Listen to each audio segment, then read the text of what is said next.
এখন আমরা product upload করব আমাদের স্টোরে। আমরা জানি কিভাবে প্রোডাক্ট আপলোড করতে হয়, এটি আমরা জানি, কিন্তু এখন আমি ম্যানুয়ালি প্রোডাক্ট আপলোড করব না। এখন আমি ডাইরেক্ট একটি সিএসপি ফাইল আপলোড করে ফেলবো, কারণ আমরা জানি কিভাবে ভেরিয়েবল প্রোডাক্ট আপলোড করতে হয়, তারপর কিভাবে সিম্পল প্রোডাক্ট আপলোড করতে হয় আমরা শিখে ফেলেছি। যেহেতু আমরা শিখে ফেলেছি, এখন আমরা আর কি করব না, আমরা ডাইরেক্ট এইভাবে আর আপলোড করব না। যদি ক্লায়েন্টের দেখা যায় 10টি 50টি প্রোডাক্ট 100টি প্রোডাক্ট হয়, তাহলে অনেক সময় আমরা ম্যানুয়ালি করি। কিন্তু মনে করো একটি ক্লায়েন্ট, তার প্রোডাক্ট হচ্ছে 1000 বা 2000, এখন সে কি করতে চাচ্ছে, প্রোডাক্ট গুলো স্টোরে ইনপুট করতে চাচ্ছে। অনেক সময় সে কি করবে, সেটি সিএসপি ফাইল দিয়ে দেবে।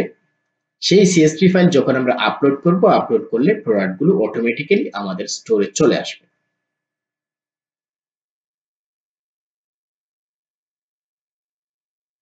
এখন সিএসপি ফাইল আপলোড করার জন্য আমাদের কি করতে হবে, এই যে ইনপুট আছে দেখো, প্রথমে আমরা কি করেছিলাম, এড ইওর প্রোডাক্ট, এখানে ক্লিক করে আমরা কি করেছিলাম, সিম্পল প্রোডাক্ট তারপর ভেরিয়েবল প্রোডাক্ট আমরা আপলোড করেছিলাম।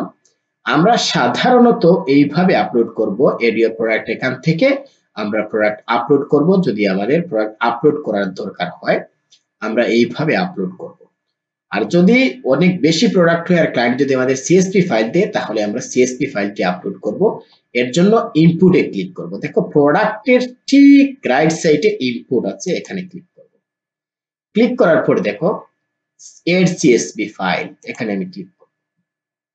ক্লিক করার পর এরপর আমার সিএসপি ফাইলটি যেই জায়গায় রাখা আছে সেখান থেকে আমি এটিকে সিলেক্ট করে দেব। এখানে একটি সিএসপি ফাইল রাখা আছে, আমি এটিকে সিলেক্ট করে আপলোডে ক্লিক করছি। এরপর আপলোড এন্ড কন্টিনিউতে ক্লিক করব।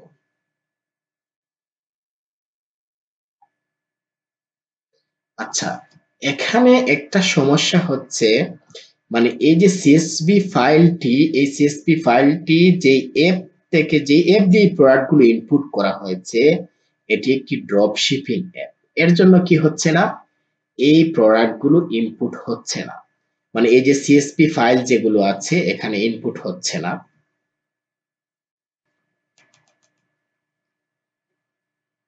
যেহেতু এই সিএসপি ফাইল কাজ করছে না, এখন আমাদের অন্য একটি সিএসপি ফাইল এড করতে হবে, অথবা এই যে যেখানে একটি অ্যাপের নাম দেখাচ্ছে দেখো জেনড্রপ, এই অ্যাপটি আমাদের স্টোরে ইনস্টল করতে হবে, না হলে এই সিএসপি ফাইল ইনস্টল হবে না।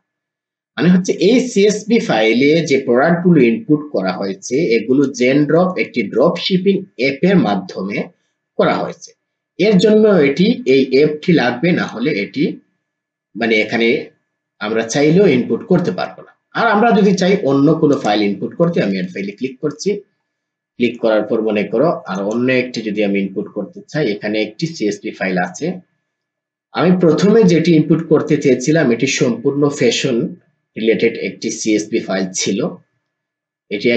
এটি আমি আমার ক্লায়েন্টের জন্য করেছিলাম, বাট এখন এটি এখানে হচ্ছে না। আমি অন্য একটি সিএসপি ফাইল এখানে ইনপুট করছি। জাস্ট এখানে দেখো প্রোডাক্ট তারপর cs.csp এখানে আছে, ঠিক আছে, এরকম একটি ফাইল থাকে। তো এটি জাস্ট সিলেক্ট করে ওপেনে ক্লিক করব। দেখো এটি যখন আমি এটি দিয়েছি ডাইরেক্ট নিয়ে নিয়েছে, ঠিক আছে। এরপর আমি আপলোড এন্ড কন্টিনিউতে ক্লিক করব। এরপর ইনপুট প্রোডাক্টে ক্লিক করব।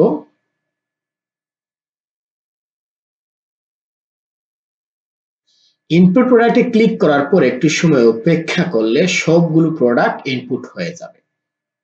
সিএসপি ফাইলটি আমি ইনপুট করার পর আমার কিছু করা লাগবে না। যদি আমি এখানে যে পপআপটি ছিল এটি যদি আমি ক্লোজও করে দেই, তারপর আমি যদি এখন প্রোডাক্টে যাই, প্রোডাক্টে যাওয়ার পর এখানে যদি আমি রিফ্রেশ করি, তাহলে দেখতে পাবো এখন প্রোডাক্টগুলো এখানে চলে আসছে। এখানে আমি ম্যানুয়ালি একটি একটি করে প্রোডাক্ট আমাকে কি করতে হচ্ছে না, ইনপুট করতে হচ্ছে না। অটোমেটিক্যালি সিএসপি ফাইল থেকে প্রোডাক্টগুলোর প্রাইস, প্রোডাক্টের টাইটেল, প্রোডাক্টের ডেসক্রিপশন যা আছে, প্রোডাক্টের ইনভেন্টরি, এভরিথিং সবকিছু কিন্তু এখানে চলে আসবে। দেখো এখানে বিভিন্ন ক্যাটাগরির প্রোডাক্ট চলে আসছে, মানে আমি এই সিএসপি ফাইলে যা যা ছিল সবগুলো এখানে দেখাচ্ছে।